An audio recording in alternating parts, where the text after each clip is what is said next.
If clause ର ଦୁଇଟି condition ଅଛି, ଫାଷ୍ଟ କଣ୍ଡିସନାଲ ଏବଂ ସେକେଣ୍ଡ କଣ୍ଡିସନାଲ।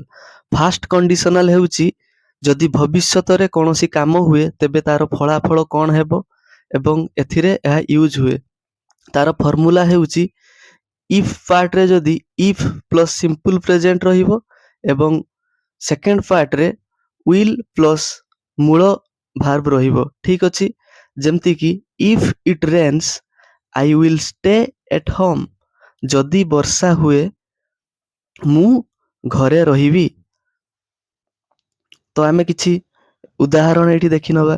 ଯଦି ମୁଁ ଶୀଘ୍ର ଉଠିବି ମୁଁ ସମୟରେ ସ୍କୁଲକୁ ପହଞ୍ଚିବି। If I wake up early I will reach school on time। ସମୟରେ ମାନେ on time, ଠିକ ଅଛି। ଆଉ ଶୀଘ୍ର ଉଠିବି wake up early, ଶୀଘ୍ର ଉଠିବିର ଇଂଲିଶ ହେଉଛି wake up early। ସମସ୍ତେ ବୁଝିପାରିଥିବେ ଫ୍ରେଣ୍ଡସ୍। ନେକ୍ସଟ, ଯଦି ତମେ କଠିନ ପରିଶ୍ରମ କରିବ ତମେ ସଫଳ ହେବ।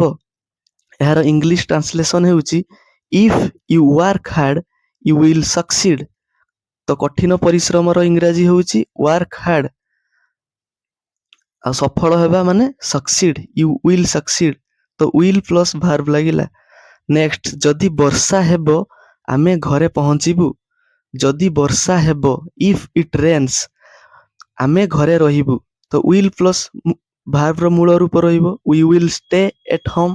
will stay ମାନେ ରହିବୁ କୋଉଠି ନା ଘରେ, at home। ତ home ପୂର୍ବରୁ କ'ଣ ଲାଗେ at home। ଯଦି ବର୍ଷା ହେବ ଆମେ ଘରେ ରହିବୁ। ଠିକ ଅଛି, ସରିଲା। ତ ଯଦି ତମେ ସତ କହିବ ସମସ୍ତେ ତୁମକୁ ବିଶ୍ୱାସ କରିବେ। If you tell the truth everyone will trust you। ତ ବିଶ୍ୱାସ କରିବାର ଇଂଲିଶ ହେଉଛି trust, ଆଉ ସତ କହିବା tell the truth। ତ ସମସ୍ତେ ମାନେ ହେଉଛି everyone, ସମସ୍ତେର ଇଂରାଜୀ ହେଉଛି everyone। ତ ଏଇଭଳି ସେଣ୍ଟେନ୍ସ ସମସ୍ତେ ବୁଝିପାରୁଥିବେ ଫ୍ରେଣ୍ଡସ୍। ଫାଷ୍ଟ କଣ୍ଡିସନାଲ ମାନେ ସମ୍ଭାବିତ ଫ୍ୟୁଚର। ଠିକ ଅଛି। ନେକ୍ସଟ, ଯଦି ମୁଁ ପ୍ରତିଦିନ ବ୍ୟାୟାମ କରିବି ମୁଁ ସୁସ୍ଥ ରହିବି। If I exercise every day I will stay healthy। ତ ବ୍ୟାୟାମ କରିବାର ଇଂରାଜୀ ହେଉଛି ଏକ୍ସରସାଇଜ। ତ ମୁଁ ସୁସ୍ଥ ରହିବି। ତ ସମ୍ଭାବିତ ଭବିଷ୍ୟତ ହେଲା ଏଠି I will stay healthy। ତ ସୁସ୍ଥ ରହିବି ମାନେ stay healthy।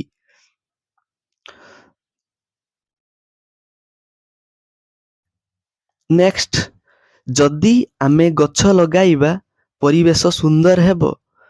If we plant trees the environment will become beautiful। ତ ପରିବେଶର ଇଂଲିଶ ହେଉଛି environment। ସୁନ୍ଦର ହେବ ତ ଭବିଷ୍ୟତରେ କ'ଣ ହେବ ତାକୁ ଜଣା ହେଇଛି। ତ become beautiful, ସୁନ୍ଦର ହେବାର ଅର୍ଥ ହେଉଛି become beautiful।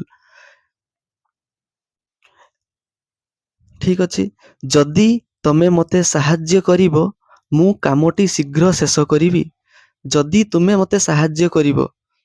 ତ if you help me, ସାହାଯ୍ୟ କରିବାର ଇଂଲିଶ ହେଉଛି help। ମୁଁ କାମଟି ଶୀଘ୍ର ଶେଷ କରିବି। I will finish the task quickly। କାମର ଅର୍ଥ ହେଉଛି the task, ଶୀଘ୍ର, quickly। ଶୀଘ୍ରର ଇଂରାଜୀ ହେଉଛି quickly। ତ if you help me I will finish the task quickly। ତ ଏଇଭଳି ସମସ୍ତେ ଫାଷ୍ଟ କଣ୍ଡିସନାଲ ବୁଝିପାରୁଥିବେ। ନେକ୍ସଟ, ଯଦି ମୁଁ ଭଲ ଖାଦ୍ୟ ଖାଇବି ମୁଁ ଶକ୍ତିଶାଳୀ ହେବି। If I eat healthy food I will become strong। ଯଦି ମୁଁ ଭଲ ଖାଦ୍ୟ ଖାଇବି ତ ଭବିଷ୍ୟତରେ କ'ଣ ହବ ନା ମୁଁ ଶକ୍ତିଶାଳୀ ହେବି। I will become strong। ଶକ୍ତିଶାଳୀର ଅର୍ଥ ହେଉଛି ଇଂରାଜୀ ହେଉଛି strong। ତ I will become strong, will ପାଖରେ ଭାର୍ବର ମେନ୍ ଫର୍ମ ଲାଗିଲା, ମେନ୍ ଭାର୍ବ ଲାଗିଲା। Simple present will plus just ଭାର୍ବର ମୂଳ ରୂପ I will become। Next type ହେଉଛି ସେକେଣ୍ଡ କଣ୍ଡିସନାଲ। ଇଫ୍ କ୍ଲଜର ସେକେଣ୍ଡ ଟାଇପ ହେଉଛି ସେକେଣ୍ଡ କଣ୍ଡିସନାଲ, ଯୋଉଠିକି ଅନଲାଇକଲି ଅର୍ ଇମ୍ପସିବୁଲ ଫ୍ୟୁଚର ପାଇଁ ୟୁଜ୍ ହୁଏ। ଯେମିତିକି ମୁଁ ରାଜା ହେଲେ ମୁଁ ଗୋଟେ ରାଜ୍ୟ କିଣି ନେବି, ସେଇ ଟାଇପର। ତ ଏଇଠି ଇଫ୍ ପାର୍ଟରେ ଇଫ୍ ପ୍ଲସ୍ ପାଷ୍ଟ ସିମ୍ପଲ ରୁହେ ଏଣ୍ଡ ନେକ୍ସଟ ରହିବ ହେଡ ବା ଉଡ୍ ପ୍ଲସ୍ ଭାର୍ବ। ଠିକ ଅଛି। ତ ଇଫ୍ ପ୍ଲସ୍ ସବଜେକ୍ଟ ରହିବ ଆଉ ନେକ୍ସଟ ହବ ସବଜେକ୍ଟ ପ୍ଲସ୍ ଉଡ୍ ପ୍ଲସ୍ ଭାର୍ବ। ତ ଏଇଠି ସବୁ ପାଷ୍ଟରେ ହବ କାହିଁକି ନା ମୁଁ ଯଦି ଏମିତି ହେଇଥାନ୍ତି ତ ଏମିତି ହେଇଥାନ୍ତା। ଠିକ ଅଛି, ଏଇଟା ଇଫ୍ କ୍ଲୋଜର ଗୋଟେ ବହୁତ ଇଣ୍ଟରେଷ୍ଟିଂ ପାର୍ଟ, ଯୋଉଟା କି ସେକେଣ୍ଡ କଣ୍ଡିସନାଲ ଯାହାକୁ କୁହାହଉଛି। ଠିକ ଅଛି, ଏଇଟା କୋଉଠି ୟୁଜ ହଉଛି ନା ଅନଲାଇକଲି ଅର ଇମ୍ପସିବୁଲ ଫ୍ୟୁଚର ଜାଗାରେ, ଯୋଉଠି ଇମାଜିନାରୀ ସେଣ୍ଟେନ୍ସେସ୍ ସବୁ ଆସିବ। ଯଦି ମୁଁ ପକ୍ଷୀ ହେଇଥାନ୍ତି ତାହେଲେ ମୁଁ ଉଡିଥାନ୍ତି। ଠିକ ଅଛି, ଏଇ ଟାଇପର ସେଣ୍ଟେନ୍ସ ଆସନ୍ତୁ ଦେଖିନବା। ଫାଷ୍ଟ, ଯଦି ମୋ ପାଖରେ ଅସୀମ ଧନ ଥାନ୍ତା ମୁଁ ଗରିବ ମାନଙ୍କୁ ସାହାଯ୍ୟ କରିଥାନ୍ତି। If I had unlimited money I would, next ପାର୍ଟଟା କେମିତି ହବ, I would help the poor. ଯଦି ମୋ ପାଖରେ ଅସୀମ ଧନ ଥାନ୍ତା ମୁଁ ଗରିବ ମାନଙ୍କୁ ସାହାଯ୍ୟ କରିଥାନ୍ତି। ତ ଏଟା ଇମ୍ପସିବୁଲ ବା ଇମାଜିନାରୀ ଥଟ୍ ହେଇଯାଉଛି। ନେକ୍ସଟ, ତ ଏଠି ହେଡ୍ ଲାଗିଲା, ଆଉ ଏପଟେ ରହିଲା ଉଡ୍ ପ୍ଲସ୍ ଭାର୍ବ, ଉଡ୍ ହେଲ୍ପ। ଠିକ ଅଛି, ତ ଫାଷ୍ଟ ସେଣ୍ଟେନ୍ସ ସମସ୍ତେ ଜାଣିପାରିଥିବେ।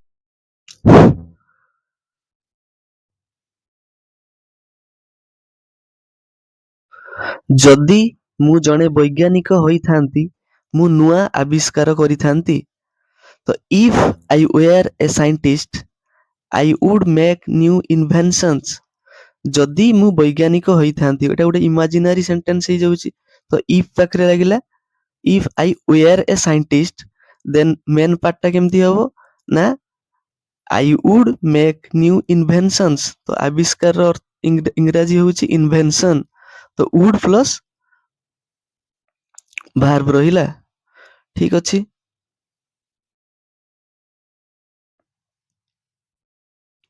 ତ ଏଠି ଆଇ ଥିଲେ ବି ଏଠି ୱେୟାର ୟୁଜ ହବ, ଆଇ ୱାଜ ହବନି କି ହି ୱାଜ ହବନି, ଏଠି ୱେୟାର ୟୁଜ ହବ। If I were a scientist I would make new inventions. ତ ଆବିଷ୍କାରର ଅର୍ଥ ହେଉଛି ଇନଭେନସନ୍ସ। ଯଦି ମୁଁ ପକ୍ଷୀ ହୋଇଥାନ୍ତି ମୁଁ ସାରା ପୃଥିବୀ ବୁଲିଥାନ୍ତି। ଠିକ ଅଛି, ଯଦି ମୁଁ ପକ୍ଷୀ ହୋଇଥାନ୍ତି, ଏଟା ଇମ୍ପସିବୁଲ ସେଣ୍ଟେନ୍ସଟା, ସେ imaginary.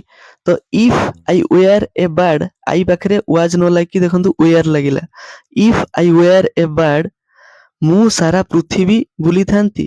I would travel around the world. ତ ଉଡ୍ ପ୍ଲସ୍ ଭାର୍ବର ମୂଳ ରୂପ ଲାଗିଲା, ଉଡ୍ ପ୍ଲସ୍ ଟ୍ରାଭେଲ। ଠିକ ଅଛି, if I were a bird I would travel around the world. ମୁଁ ସାରା ପୃଥିବୀ ଚାରିପଟେ ବୁଲିଥାନ୍ତି। ଠିକ ଅଛି, ଏଇ ଭିଡିଓଟିକୁ ଶେଷ ପର୍ଯ୍ୟନ୍ତ ଦେଖିଥିବାରୁ ଆପଣଙ୍କୁ ଅନେକ ଅନେକ ଧନ୍ୟବାଦ। ଆଶା କରୁଛି ଆପଣଙ୍କୁ ଭିଡିଓଟି ବହୁତ ଭଲ ଲାଗିଥିବ। ଯଦି ଭଲ ଲାଗିଥାଏ ତେବେ ଗୋଟିଏ ଲାଇକ୍ ଏବଂ ସେୟାର କରି ଆପଣଙ୍କର ଏହି ଭାଇକୁ ସପୋର୍ଟ କରନ୍ତୁ ଏବଂ ଚ୍ୟାନେଲକୁ ସବସ୍କ୍ରାଇବ କରିବାକୁ ଜମାରୁ ବି ଭୁଲିବେ ନାହିଁ। ଥ୍ୟାଙ୍କ ୟୁ, ଜୟ ଜଗନ୍ନାଥ।